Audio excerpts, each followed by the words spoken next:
Bonjour et bienvenue sur cette chaîne. Aujourd'hui, on va faire quelque chose d'un peu différent. On va jouer au vrai ou faux. Parce que sur le travail à son compte, le libéral, l'indépendant, comme vous voulez, il y a énormément d'idées reçues qui circulent et selon que tu tombes sur la bonne ou la mauvaise info, tu peux soit te lancer avec une vision claire, soit te décourager pour de mauvaises raisons, ou au contraire foncer sans avoir vu les vraies difficultés. Alors dans cette vidéo, j'ai sélectionné 10 idées reçues sur le travail en libéral. Je vais te dire si c'est vrai, si c'est faux, ou si ça dépend. Et surtout, je vais t'expliquer pourquoi. Cette vidéo s'adresse à toi si tu travailles dans un domaine d'accompagnement, de conseil, de soins, de soutien ou encore d'intervention auprès de personnes. Donc peu importe ton titre. Si tu te demandes si travailler à ton compte pourrait être une option pour toi, tu es au bon endroit.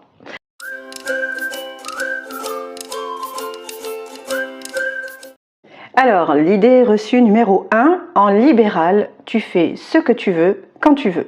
C'est la croyance la plus répandue, tu la connais bien. Et oui, c'est vrai, c'est en tout cas en partie vrai. Et c'est même l'une des raisons pour lesquelles beaucoup de gens envisagent le libéral. Tu organises ton emploi du temps, tu décides de tes horaires, tu choisis tes missions, tes clients, tes conditions de travail. Personne ne te dit à quelle heure tu dois être à ton bureau. Et si tu veux ne jamais travailler le vendredi après-midi, c'est possible. Si tu veux t'organiser en demi-journée parce que tu as des enfants à aller chercher, c'est possible aussi. Si tu veux travailler depuis chez toi la moitié du temps, encore une fois, c'est possible. Mais, et il y a un mais important, cette liberté, elle n'est pas automatique. Elle se construit et au départ, tu vas probablement travailler davantage que tu ne le faisais en tant que salarié. Parce qu'il y a ta mission principale et puis tout ce qui tourne autour aussi de ton activité, c'est-à-dire la gestion administrative, la facturation, parfois la communication, la recherche de nouvelles missions, etc. La liberté en libéral, c'est une liberté que tu gagnes avec le temps et avec l'organisation. C'est pas une liberté qui t'est donnée comme ça d'emblée. Donc, c'est vrai sur le principe, mais ça se construit dans la pratique et avec le temps. L'idée reçue numéro 2, donc, travailler seul, ça veut dire être isolé. Alors là, on va dire que c'est plutôt faux parce que ça, c'est une idée reçue que j'entends souvent. Elle fait peur aussi à beaucoup de personnes, surtout celles qui viennent du salariat où le collectif est assez fort. Alors oui, en libéral, tu n'as pas de collègues en sens traditionnel du terme. Tu n'as pas de salle de pause, pas de réunion d'équipe hebdomadaire, pas forcément de gestionnaire RH à qui parler quand tu as des questions. Mais ça ne veut pas dire non plus que tu travailles dans une bulle. Ça veut dire qu'en libéral, tu es souvent en contact constant avec des personnes, tes clients, tes bénéficiaires, tes partenaires aussi, et tu construis un réseau professionnel qui devient avec le temps une vraie communauté. Et là, tu peux te tourner notamment vers tes pairs. Il existe des communautés donc de pairs, des groupes de professionnels indépendants dans le même domaine que toi, qui se retrouvent pour partager parfois des pratiques, se soutenir et de temps en temps même collaborer. Ces espaces sont précieux, ils existent et là c'est intéressant d'aller les chercher quand on commence dans le libéral ou le travail indépendant. L'isolement, c'est un risque réel si on ne fait rien pour l'éviter. Mais ce n'est pas une fatalité du libéral, c'est plutôt une question d'organisation et de stratégie relationnelle. Donc moi je dirais que c'est faux, à condition de construire activement ces espaces de lien professionnel. Idée reçue numéro 3, en libéral on gagne plus qu'en étant salarié. Alors c'est vrai, mais c'est à nuancer parce que effectivement c'est la question que tout le monde se pose et la réponse honnête c'est ça dépend.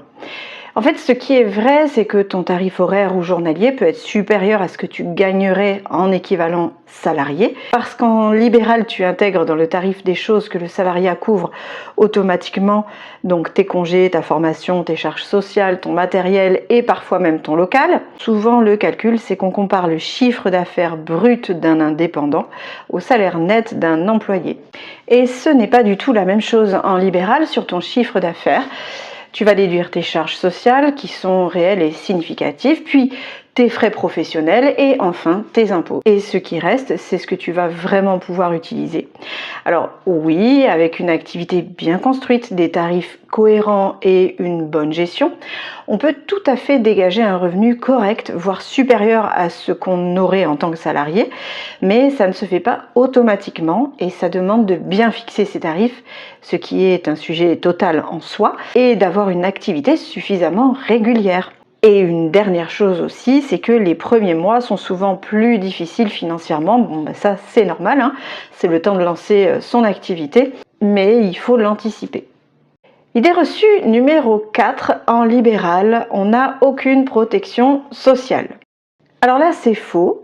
Ça, c'est une des peurs les plus fréquentes et je comprends qu'elle soit là parce que on a grandi avec l'idée que la protection sociale, c'est lié la majorité du temps au contrat de travail. La réalité, c'est que les travailleurs indépendants ont une protection sociale. Elle est gérée différemment de celle des salariés, mais elle existe.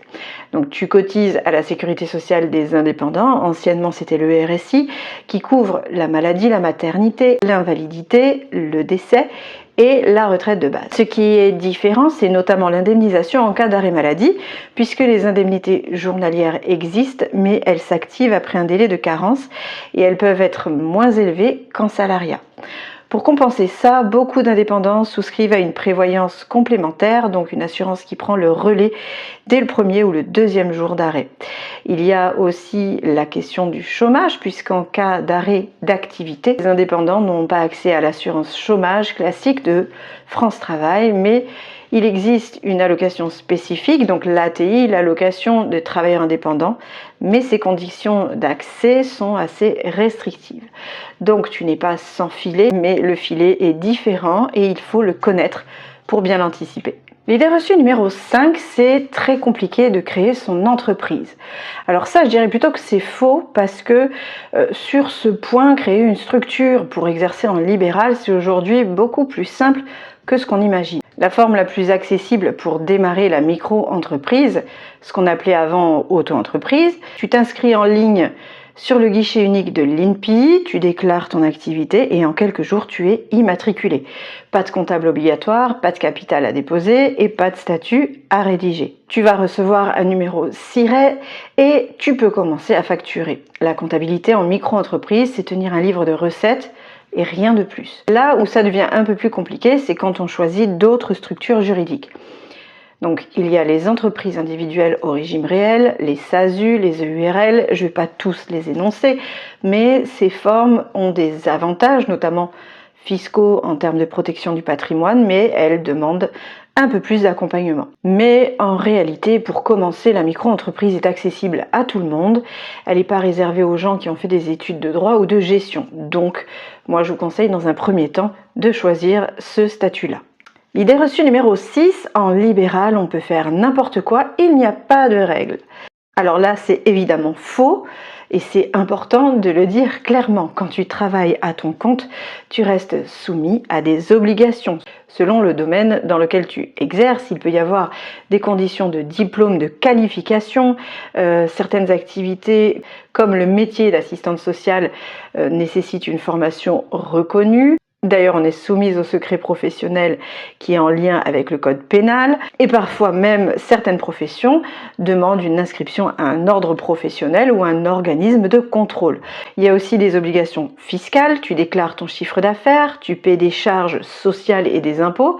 En ce qui concerne ma profession, notamment d'assistante sociale, il existe des règles déontologiques. Si tu exerces dans un secteur d'accompagnement ou de soins, ta déontologie professionnelle ne disparaît pas parce que tu es indépendant, tu restes tenu par les mêmes principes éthiques. Tu as aussi des obligations légales vis-à-vis de tes clients, des contrats, les conditions générales de vente, les protections des données personnelles.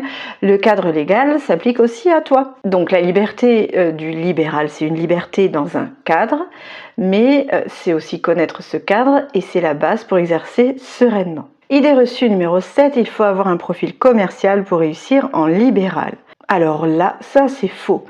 Celle-là, elle fait peur à beaucoup de monde, surtout dans le métier du lien ou de l'accompagnement, du soin aussi. On n'est pas formé pour vendre, on n'aime pas l'idée de se mettre en avant, on se sent mal à l'aise dès qu'on entend le mot marketing. Et pourtant, non, tu n'as pas besoin d'être un commercial né pour travailler à ton compte. Ce dont tu as besoin, c'est de savoir expliquer ce que tu fais, on va dire clairement et simplement.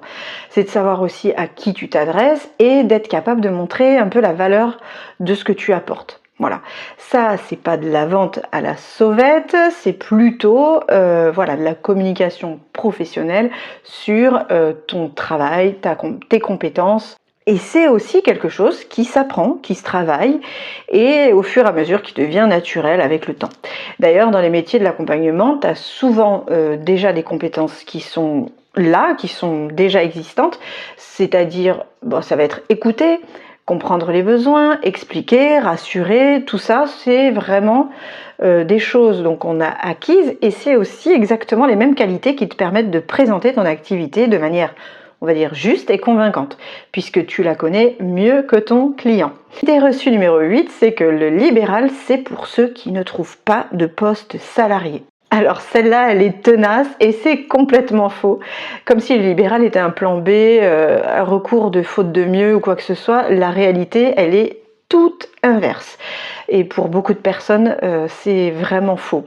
Le choix du libéral, en fait, c'est un choix délibéré, c'est une décision mûrement réfléchie. Et souvent, après plusieurs années de salariat, en fait, c'est pas une fuite, c'est plutôt une orientation, une réorientation dans son métier propre. Les personnes qui s'épanouissent en libéral, c'est souvent en fait des gens qui ont voulu reprendre la main sur leur façon de travailler, qui voulaient un peu plus d'autonomie et aussi qui avaient envie de développer quelque chose à eux. Et d'ailleurs, le marché de l'emploi dans beaucoup de secteurs d'accompagnement est tel qu'on n'a pas de mal à trouver un poste salarié en règle générale. Et si les gens choisissent le libéral, c'est bien parce qu'ils le veulent et pas parce qu'ils n'ont pas eu le choix en fait. Voilà.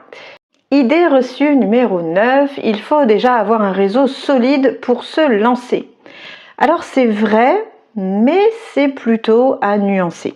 Bien évidemment, le réseau, ça aide, personne ne va te dire le contraire, et au contraire, oui, si tu connais déjà des personnes susceptibles de te confier des missions ou qui peuvent te recommander, c'est un vrai avantage pour démarrer, on va pas se mentir. Mais est-ce que tu dois avoir un réseau avant de te lancer? Non. Le réseau, ça se construit, il se construit souvent en se lançant, en allant à des événements professionnels, en rejoignant des associations ou des groupes de pairs, en travaillant avec des structures qui te permettent d'élargir tes contacts et en étant encore présent en ligne si tu le souhaites. Beaucoup de personnes qui se sont lancées sans réseau préexistant ont construit le leur progressivement, mission après mission, contact après contact. Donc le réseau, il est utile, mais il n'est pas forcément un prérequis. C'est un outil à développer en continu. Idée reçue numéro 10, soit on se lance à 100%, soit on ne se lance pas du tout. Alors moi je dirais que c'est faux. Et je garde ça pour la fin parce que c'est peut-être la plus importante. Beaucoup de personnes imaginent que pour se lancer en libéral, il faut quitter son poste du jour au lendemain, sauter dans le vide, espérer que ça marche. Et cette image, elle fait un peu peur, ce qui est un peu logique. Mais la réalité, c'est que beaucoup de professionnels indépendants ont démarré en douceur. Moi, la première, j'avais un poste à 70% et j'ai pu du coup développer mon travail en libéral au fur et à mesure. Et parfois, en cumulant une activité libérale avec un temps partiel salarié, on se teste sur quelques missions ponctuelles avant vraiment de se décider. Il n'y a pas une seule façon en fait de se lancer, il y a ta façon adaptée à ta situation, à tes contraintes, à ton niveau de risque acceptable. Et justement, prendre le temps de bien se renseigner comme tu le fais par exemple en regardant cette vidéo, c'est déjà un pas sérieux et concret. Voilà, donc on vient de passer en revue 10 idées reçues sur le travail en libéral. J'espère que tu repars avec une image un petit peu plus claire, ni trop idéalisée, ni trop effrayante de ce que c'est vraiment. Pour résumer rapidement, donc tout ce qui est vrai, ça va être la liberté d'organisation qui existe, mais qui se construit. Ce qui est faux, c'est que le libéral n'est pas synonyme d'isolement, de galère administrative ou encore d'absence de protection. Ce qui est maintenant à nuancer, c'est que tes revenus et la nécessité d'un réseau dépendent beaucoup de ta situation et comment tu t'y prends en fait quand tu commences. Et surtout, il n'y a pas un profil unique du professionnel libéral. Il y a des parcours différents, des façons différentes de démarrer et des tas de domaines où ce mode d'exercice fait sens. Donc si cette vidéo t'a été utile, je t'invite bien évidemment à laisser un commentaire. Dis-moi quelle idée reçue tu avais avant de regarder cette vidéo et si elle a changé du coup. C'est toujours précieux de lire vos retours et en règle générale, j'y réponds rapidement. Tu peux aussi t'abonner parce que j'ai remarqué que beaucoup de gens qui regardaient les vidéos n'étaient pas abonnés. Ça vous coûte rien. Merci beaucoup d'avoir regardé jusqu'au bout cette vidéo. Prends soin de toi et à très vite. Ciao!